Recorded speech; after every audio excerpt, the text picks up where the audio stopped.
ओम शांति। ओम शांति। 16:1:24 का महावाक्य। बाबा ने बोले, मीठे बच्चे, यहाँ तुम बनवाओ में हो। अच्छा अच्छा पहनना खाना, यह शौक तुम बच्चों में नहीं होना चाहिए। पढ़ाई और कैरेक्टर पर पूरा पूरा ध्यान दो। प्रश्न है, ज्ञान रत्नों से सदा भरपूर रहने का साधन क्या है? उत्तर है दान। जितना जितना दूसरों को दान करेंगे उतना स्वयं भरपूर रहेंगे। सयाने वह जो सुनकर धारणा करे और फिर दूसरों को दान करे। बुद्धि रूपी झोली में अगर छेद होगा तो वह बह जाएगा, धारणा नहीं होगी। इसीलिए कायदे अनुसार पढ़ाई पढ़नी है। 5 विकारों से दूर रहना है, रूप बसंत बनना है। ओम शांति। रूहानी बाप रूहानी बच्चों को समझाते हैं। रूहानी बाप भी कर्मेंद्रियों से बोलते हैं, रूहानी बच्चे भी कर्मेंद्रियों से सुनते हैं। यह है नई बात। दुनिया में कोई मनुष्य ऐसे कह न सके। तुम्हारे में भी नंबरवार पुरुषार्थ अनुसार समझाते हैं। जैसे टीचर पढ़ाते हैं तो स्टूडेंट का रजिस्टर शो करता है। रजिस्टर से उनकी पढ़ाई और चलन का पता पड़ जाता है। मूल है ही पढ़ाई और कैरेक्टर। यह है ईश्वरीय पढ़ाई जो कोई पढ़ा न सके। रचता और रचना के आदि मध्य अंत की सृष्टि चक्र की नॉलेज है। यह कोई भी मनुष्य सारी दुनिया में नहीं जानते। ऋषि मुनि जो इतने पढ़े लिखे अथॉरिटी है, वह प्राचीन ऋषि मुनि खुद कहते थे कि हम रचता और रचना को नहीं जानते। बाप ने ही आकर पहचान दी है। गाया भी जाता है, यह है कांटों का जंगल। जंगल को आग जरूर लगती है, फूलों के बगीचे को कभी आग नहीं लगती, क्योंकि जंगल सारा सूखा हुआ है। बगीचा हरा होता है, हरे बगीचों को आग नहीं लगती, सूखे को आग झट लग जाती है। यह है बेहद का जंगल, इनको भी आग लगी थी। बगीचा भी स्थापन हुआ था। तुम्हारा बगीचा अब गुप्त स्थापन हो रहा है। तुम जानते हो, हम बगीचे के फूल खुशबूदार देवता बन रहे हैं। उसका नाम है ही स्वर्ग। अब स्वर्ग स्थापन हो रहा है, वंडर है। तुम कितना भी लोगों को समझाते हो, परंतु किसकी बुद्धि में बैठता नहीं है। जो इस धर्म के नहीं होंगे उनकी बुद्धि में बैठेगा भी नहीं। एक कान से सुनेंगे, दूसरे से निकाल देंगे। सतयुग त्रेता में भारतवासी कितने थोड़े होंगे, फिर द्वापर कलयुग में कितनी वृद्धि हो जाती है। वहाँ 1-2 बच्चे, यहाँ 4-5 बच्चे तो जरूर वृद्धि हो गई। भारतवासी ही अब हिंदू कहलाते हैं। वास्तव में देवता धर्म के थे, और कोई धर्म वाला अपने धर्म को नहीं भूलता। यह भारतवासी ही भूले हुए हैं। देखो इस समय कितने ढेर मनुष्य हैं। इतने सब तो ज्ञान आकर नहीं लेंगे। हर एक अपने जन्म को भी समझ सकते हैं। जिसने पूरे 84 जन्म लिए होंगे वह जरूर पुराने भक्त होंगे। तुम समझ सकते हो कि हमने कितनी भक्ति की है। थोड़ी की होगी तो ज्ञान भी थोड़ा ही उठाएंगे और थोड़ों को समझाएंगे। बहुत भक्ति की होंगी तो ज्ञान भी बहुत उठाएंगे और बहुतों को समझाएंगे। ज्ञान नहीं उठाते तो समझा भी कम सकते, इसीलिए उन्हें फल भी थोड़ा मिलता है। हिसाब है ना। बाप को एक बच्चे ने हिसाब निकाल भेजा, तो इसलिए इस्लामियों के इतने जन्म, बौद्धियों के इतने जन्म होने चाहिए। बुद्धि भी धर्म स्थापक है। बुद्ध भी धर्म स्थापक है। उनके पहले कोई बुद्ध धर्म का था नहीं। बुद्ध की सोल ने प्रवेश किया, उसने बुद्ध धर्म स्थापन किया। फिर एक से वृद्धि होती है। वह भी एक प्रजापिता है। एक से कितनी वृद्धि होती है। तुमको तो राजा बनना है नई दुनिया में। यहाँ तो बनभाव में हो। किसी चीज़ का शौक नहीं रहना चाहिए। हम अच्छे कपड़े आदि पहने, यह भी देह अभिमान है। जो मिला सो अच्छा, यह दुनिया ही थोड़ा समय है। यहाँ अच्छा कपड़ा पहनना, वहाँ फिर कम हो जाएगा। यह शौक भी छोड़ना है। आगे चलकर तुम बच्चों को आपे ही साक्षात्कार होते रहेंगे। तुम खुद कहेंगे यह तो बहुत सर्विस करते हैं, कमाल है। यह जरूर उच्च नंबर लेंगे। फिर आप समान बनाते रहेंगे। दिन प्रतिदिन बगीचा तो बड़ा होने का है। जितने देवी देवता धर्म के, सतयुग के व त्रेता के हैं, वह सब गुप्त तो यहाँ ही बैठे हैं, फिर प्रत्यक्ष हो जाएंगे। अभी तुम गुप्त पद पा रहे हो। तुम जानते हो हम पढ़ रहे हैं मृत्युलोक में, पद अमरलोक में पाएंगे। ऐसी पढ़ाई कभी देखी? यह वंडर है। पढ़ना पुरानी दुनिया में, पद पाना नई दुनिया में। पढ़ाने वाला भी वही है जो अमरलोक की स्थापना और मृत्युलोक का विनाश कराने वाला है। तुम्हारा यह पुरुषोत्तम संगम युग बहुत छोटा है। इनमें ही बाप आते हैं पढ़ाने के लिए।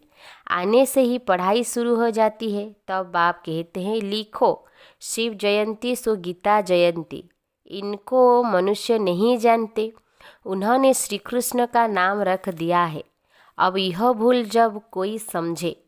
कितने बड़े बड़े आदमी म्यूजियम में आते हैं, इससे नहीं कि वह बाप को जानते हैं, कुछ नहीं। इसीलिए बाबा कहते हैं फॉर्म भराओ तो पता लगे कि कुछ सीखा है। बाकी यहाँ आकर क्या करेंगे? जैसे साधु संत महात्मा के पास जाते हैं, यहाँ वह बात नहीं। इनका तो वही साधारण रूप है। ड्रेस में भी कुछ फर्क नहीं, इसीलिए कोई समझ नहीं सकते हैं। समझते हैं यह तो जौहरी था, पहले था विनाशी रत्नों का जौहरी, अभी बने हैं अविनाशी रत्नों का जौहरी। तुम सौदा भी बेहद के बाप से करते हो, जो बड़ा सौदागर जादूगर रत्नागर है। तो हर एक अपने को समझे कि हम रूप बसंत है। हमारे अंदर ज्ञान रत्न लाखों रुपये के हैं। इन ज्ञान रत्नों से तुम पारस बुद्धि बन जाते हो। यह भी समझने की बात है। कोई अच्छे सयाने हैं जो इन बातों को धारण करते हैं। अगर धारणा नहीं होती तो कोई काम के नहीं। समझो उसकी झोली में छेद है, वह बह जाता है। बाप कहते हैं मैं तुमको अविनाशी ज्ञान रत्नों का दान देता हूँ। अगर तुम दान देते रहेंगे तो भरतू रहेंगे, नहीं तो कुछ भी नहीं, खाली है। पढ़ते नहीं, कायदे अनुसार चलते नहीं। इसमें सब्जेक्ट बड़ी अच्छी है। 5 विकारों से तुमको बिल्कुल दूर जाना है। बाप ने समझाया है। यह जो राखी बंधन बनाते हैं वह भी इस समय का है, परंतु मनुष्य अर्थ नहीं जानते तो राखी क्यों बांधी जाती है? वह तो अपवित्र होते रहते, राखी बांधते रहते। आगे ब्राह्मण लोग बांधते थे, अब बहन भाई को बांधती है खर्ची के लिए। वहाँ पवित्रता की बात नहीं, बड़ी फैशन वाली राखियाँ बनाते हैं। यह दिवाली दशहरा संगम के हैं। जो बाप ने एक्ट की है वो फिर भक्ति मार्ग में चलती है। बाप तुमको सच्ची गीता सुनाए, यह लक्ष्मी नारायण बनाते हैं। अभी तुम फास्ट ग्रेड में जाते हो। सत्यनारायण की कथा सुनकर तुम नर से नारायण बनते हो। अब तुम बच्चों को सारी दुनिया को जगाना है। कितनी योग की ताकत चाहिए? योग की ताकत से ही तुम कल्प कल्प स्वर्ग की स्थापना करते हो। योग बल से होती है स्थापना, बाहुबल से होता है विनाश। अक्षर ही 2 है, अलफ और बे। योग बल से तुम विश्व के मालिक बनते हो। तुम्हारा ज्ञान बिल्कुल ही गुप्त है। तुम जो सत्य प्रधान थे वह अब तम प्रधान बने हो। फिर सत्य प्रधान बनना है। हर एक चीज़ नई से पुरानी जरूर होती है। नई दुनिया में क्या नहीं होगा? पुरानी दुनिया में तो कुछ भी नहीं है। जैसे खोया, कहाँ भारत स्वर्ग था, कहाँ भारत अब नर्क है। रात दिन का फर्क है। रावण का बूत बनाकर जलाते हैं, परंतु अर्थ नहीं जानते। तुम अब समझते हो क्या यह क्या क्या कर रहे हैं। तुम्हारे में भी कल अज्ञान था, आज ज्ञान है। कल नर्क में थे, आज स्वर्ग में जा रहे हो। रियल ऐसे नहीं जैसे दुनिया वाले लोग कहते हैं स्वर्गवासी हुआ। तुम अब स्वर्ग में जाएंगे तो फिर नर्क होगा ही नहीं। कितनी समझने की बात है भी सेकंड की बात। बाप को याद करो तो विकर्म विनाश होंगे। यह सबको बताते रहो। बोलो तुम इन लक्ष्मी नारायण जैसे थे, फिर 84 जन्म लेकर यह बने हो। शतप्रधान से तमोप्रधान बने हो, फिर सतप्रधान बनना है। आत्मा तो विनाश नहीं होती, बाकी उनको तमोप्रधान से सतप्रधान फिर बनना ही पड़े। बाबा किस्म किस्म से समझाते रहते हैं। मेरी बैटरी कभी पुरानी होती नहीं। बाबा सिर्फ कहते हैं अपने को बिंदु आत्मा समझो। कहते हैं इनकी आत्मा निकल गई तो आत्मा संस्कारों अनुसार एक शरीर छोड़ दूसरा लेती है। अब आत्माओं को घर जाना है। यह भी ड्रामा है। सृष्टि चक्र रिपीट होता ही रहता है। पिछाड़ी में हिसाब निकाल कहते हैं दुनिया में इतने मनुष्य हैं, ऐसे क्यों नहीं कहते इतनी आत्माएं हैं। बाप कहते हैं बच्चे मुझे कितना भूल गए हैं। बाप कहते हैं बच्चे मुझे कितना भूल गए हैं। फिर सबका मुझे ही कल्याण करना है। तब तो बाप को पुकारते हैं। तुम बाप को भूल जाते हो। बाप बच्चों को नहीं भूलते। बाप आते हैं पतितों को पावन बनाने। यह है गौमुख, बाकी बैल आदि की बात नहीं। यह भाग्यशाली रथ है। बाबा तुम बच्चों को कहते हैं शिव बाबा हमको श्रृंगारते हैं। यह पक्का याद रहे। शिव बाबा को याद करने से बहुत फायदा है। बाबा हमें इनके द्वारा पढ़ाते हैं तो इनको नहीं याद करना है। सदगुरु एक शिव बाबा है, उस पर तुम्हें बलिहार जाना है। यह भी उन पर बलिहार गया ना। बाप कहते हैं मामे कम याद करो। बच्चे जाते हैं सतयुगी फूलों की दुनिया में। फिर फोटो में मोह क्यों होना चाहिए। 63 जन्म तो भक्ति मार्ग के शास्त्र पढ़ते पूजा करते आए हो। तुमने पूजा भी पहले शिव बाबा की है, तब तो सोमनाथ का मंदिर बनाया है। मंदिर तो सभी राजाओं के घर में थे। कितने हीरे जवाहर थे। पीछे आकर चढ़ाई की। एक मंदिर से कितना सोना आदि ले गए। तुम ऐसे धनवान विश्व के मालिक बनते हो।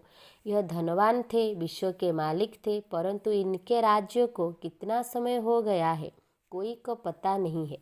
बाप कहते हैं 5000 वर्ष हुए, 2500 वर्ष राज्य किया, बाकी 2500 वर्ष में इतने मठ पंथ आदि वृद्धि को पाते हैं। तुम बच्चों को बहुत खुशी होनी चाहिए कि हमको बेहद का बाप पढ़ाते हैं। अथाह मिल्कियत मिलती है। दिखाते हैं सागर से देवता निकले, रत्नों की थालियाँ भरकर आए। अब तुमको ज्ञान रत्नों की थालियाँ भरकर मिलती है। बाप तो ज्ञान का सागर है। कोई अच्छी रीति थाली भरते हैं, कोई की बह जाती है। जो अच्छी रीति पढ़ेंगे पढ़ाएंगे वह जरूर अच्छा धनवान बनेंगे।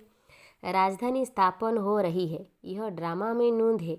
जो अच्छी रीति पढ़ते हैं उनको ही स्कॉलरशिप मिलती है। यह है ईश्वरीय स्कॉलरशिप अविनाशी। वो है विनाशी। सीढ़ी बड़ी वंडरफुल है। 84 जन्म की कहानी है ना। बाप कहते हैं सीढ़ी की इतनी बड़ी ट्रांसलाइटर बनाओ जो दूर से बिल्कुल साफ दिखाई दे। मनुष्य देखकर वंडर खाएंगे। फिर तुम्हारा नाम भी वाला होता जाएगा। अभी जो फेरी पहनकर जाते हैं वह पिछाड़ी में आएंगे। 2-4 बार फेरी पहनी तकदीर में होगा तो जम जाएंगे। समा तो एक ही है, कहाँ जाएंगे। बच्चों को बहुत मीठा बनना है। मीठा तब बनेंगे जब योग में रहेंगे। योग से ही कशिश होगी। जब तक काट नहीं निकली होगी तो किसको कशिश भी नहीं होगी। यह सीढ़ी का राज सब आत्माओं को बताना है। धीरे धीरे नंबरवार सब जानते जाएंगे। यह है ड्रामा। वर्ल्ड की हिस्ट्री ज्योग्राफी रिपीट होती रहती है। जिसने यह समझाया उसको याद करना चाहिए ना। बाप को ओमनी प्रेजेंट कहते हैं, लेकिन वहाँ तो ओमनी प्रेजेंट है माया। यहाँ है बाप क्योंकि सेकेंड में आ सकता है। तुमको समझना चाहिए कि बाबा इसमें बैठा ही है। करन करावन हार है ना, करता भी है कराता भी है। बच्चों को डायरेक्शन देते हैं, खुद भी करते रहते हैं। क्या कर सकते हैं क्या नहीं कर सकते हैं इस शरीर में वह हिसाब करो। बाबा खाते नहीं भाषणा लेते हैं। अच्छा, मीठे मीठे सिकिलधे बच्चों प्रति माता पिता बाप दादा का याद प्यार और गुड मॉर्निंग। रूहानी बाप की रूहानी बच्चों को नमस्ते। हम रूहानी बच्चों की रूहानी बाप दादा को याद प्यार गुड मॉर्निंग, नमस्ते नमस्ते नमस्ते। धारणा के लिए मुख्य सार पन्नौरवान। रूप बसंत बन अपनी बुद्धि रूपी झोली अविनाशी ज्ञान रत्नों से सदा भरपूर रखनी है। बुद्धि रूपी झोली में कोई छेद न हो। ज्ञान रत्न धारण कर दूसरों को दान करना है। पॉइंट नंबर 2 है स्कॉलरशिप लेने के लिए पढ़ाई अच्छी तरह पढ़नी है। पूरा बनवाव में रहना है। किसी भी प्रकार का शौक नहीं रखना है। खुशबूदार फूल बनकर दूसरों को बनाना है। वरदान है बातों रूपी बादल को देख घबराने के बजाय सेकेंड में क्रॉस करने वाले सिद्धि स्वरूप भव। कई बच्चे शास्त्रवादियों की तरह बात बनाने में बहुत होशियार है। ऐसी बातें बनाते हैं जो सुनते ही बाप को भी हंसी आ जाती है, लेकिन दूसरे प्रभावित हो जाते हैं। यह अनेक प्रकार की व्यर्थ बातें व्यर्थ रजिस्टर का रोल बनाती रहती है। इसीलिए इससे तीव्र उड़ान भरो, इनोसेंट बनो, बाप को देखो बातों को नहीं। ये बातें ही बादल है, उन्हें सेकंड में क्रॉस करने की विधि से सिद्धि स्वरूप बनो। स्लोगन है किसी भी बात में क्वेश्चन मार्क उठाना अर्थात व्यर्थ का खाता प्रारंभ होना। किसी भी बात में क्वेश्चन मार्क उठाना अर्थात व्यर्थ का खाता प्रारंभ होना। अव्यक्ति साइलेंस द्वारा डबल लाइट फरिश्ता स्थिति का अनुभव करो। अब अपने दिल की शुभ भावनाएं अन्य आत्माओं तक पहुंचाओ। साइलेंस की शक्ति को प्रत्यक्ष करो। हर एक ब्राह्मण बच्चे में यह साइलेंस की शक्ति है। सिर्फ इस शक्ति को मन से तन से मर्ज करो। 1 सेकंड में मन के संकल्प को एकाग्र कर लो, तब फरिश्ते रूप द्वारा वायुमंडल में साइलेंस की शक्ति के प्रकंपन फैल सकेंगे। अच्छा, ओम शांति।